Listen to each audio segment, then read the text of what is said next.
across the bay, with the island of Morea, we were Yorana, hey, Yorana, from the lovely island of Morea. Just wait, one day before you know it, this will all be back to the standard Magic Kingdom that we know and love, especially the train station here. I'm thinking about that quite a bit. Hey there, everybody, hope you're having a magical day today.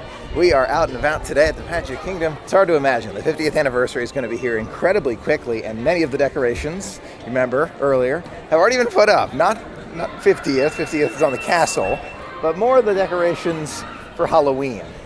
Check this out. It's hard to imagine, it really is. You can see, not only do they have those very special kind of banners up above with the Halloween colors, the pumpkins are already out. Oh my gosh. Wow, look at those. It's no surprise though. August at Walt Disney World, pumpkins. Oh, I feel that's super, super common, but I love them. You can see every single night they're bringing more and more pumpkins all over. As day turns to night here with about an hour to go before the fireworks begin, you can see guests line the sidewalks here, waiting to grab their spot to catch one of the final shows of Happily Ever After. Best spot to see Happily Ever After? There's good spots all around. There's no one best. There are a lot of good ones. As long as you can see it before it ends, that's the critical part. If you can't make it to see one of the last shows though, not to worry, it's what YouTube was made for, right? So we can always remember it together. Inside the Emporium now, you can see they're already transitioning away from the summer merchandise in August. Hard to imagine. One cool summer, very cool, but the transition to the Halloween items will be here before you know it. That soon, not kidding. Boo Bash is right around the corner. Check it out, I found some new magic bands. We've got the Child magic band here, Expressions of the Child. That is an awesome magic band. I love it. We've got the Mad Tea Party, Wakanda Forever. There's Jungle Cruise, seen that one.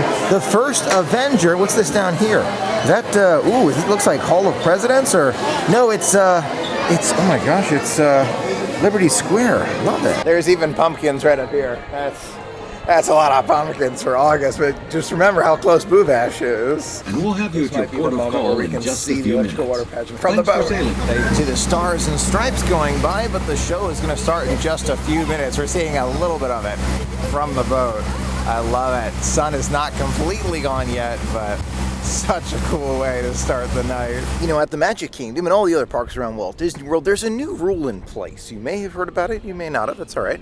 But the new rule is that profanity is not allowed. Gotta tell you, I'm a big fan of it. I really am. It is meant to protect cast members, of course, but also profanity in any way, I don't think is allowed at Walt Disney World at all. At all. So to me, you know, it's a rule that we all wish didn't have to be in place. We didn't, but I did confirm via the map here at the Magic Kingdom, it is a rule at Walt Disney World. So I think it's a great thing. I think it is, you know, have it on the books. Most of us will never even think twice about it. That's good, that's good. Just something that's new. I don't know, I'm glad it's there. And just another note of appreciation to cast members.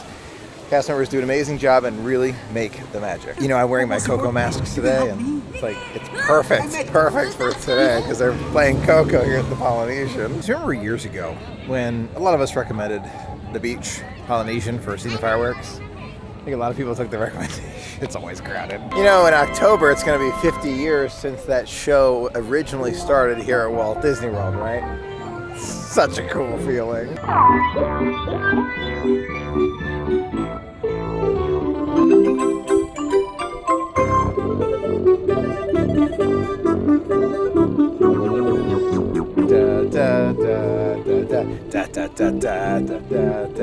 Such a fantastic show. There are boats right here that you can rent out that get you really, really close to the electrical water pageant. I love that. Then they're going to watch the fireworks in a bit. Now I want to discuss for a minute the idea that Disney did confirm that annual passes at Walt Disney World will be around again. They'll be selling them again in time for the 50th anniversary.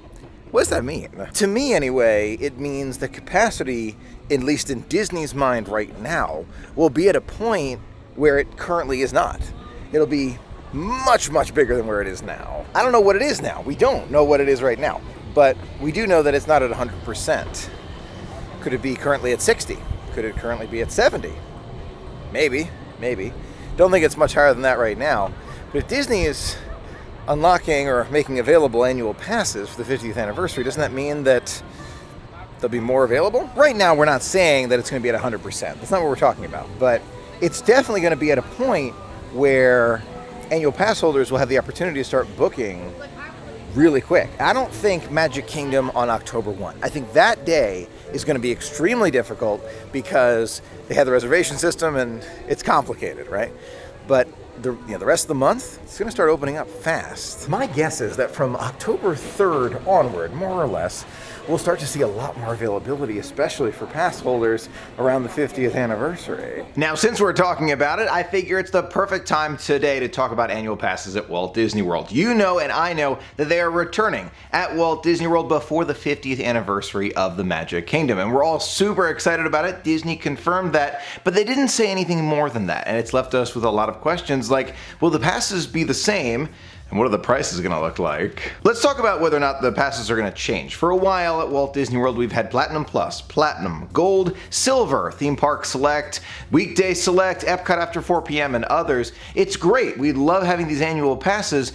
The question is, are they going to change that much? I think it's a pretty good chance that annual passes at Walt Disney World will stay the same. I really do. Or extremely similar. Platinum, Platinum Plus, Gold, Silver, those kind of things. Maybe they'll change the name slightly, but I have a feeling it's going to be similar. The annual pass system at Walt Disney World has never been the core of those who visit Walt Disney World. For Disneyland, for example, it's a local park. A lot of locals visit every single day. This is a random number, but let's pretend for a moment at Disneyland 50% of the people there are local. That's not accurate, but it's just to give you an idea. Versus at Disney World, maybe on any given day it's 10%, 15%, maybe 20. These are completely random numbers, but just to give you an example, more people are locals at Disneyland, which is why they had to change up the system so much. Assuming for a moment that they don't change how annual passes are sorted more or less at Walt Disney World, and we still see the top tier without any blackout dates and all that, what about the reservation system? This is where things get a little bit difficult, because if you remember at Disneyland's the Magic Key system,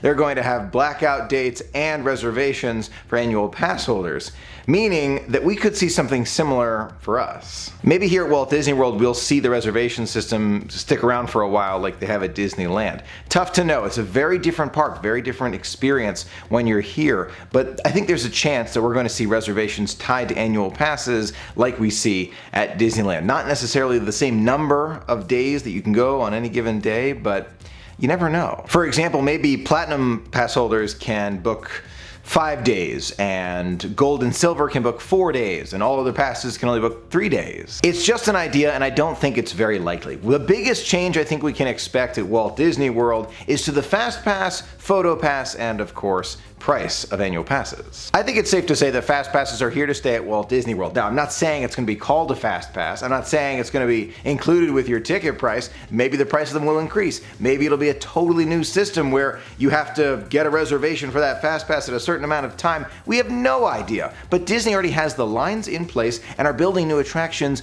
with Fast Pass queues. Take Remy as an example. I believe in some way, shape, or form, Skip the Line or Easy Access or whatever it is here to stay at Walt Disney World. Do we pay for it? Is it included? Is it part of annual pass at all?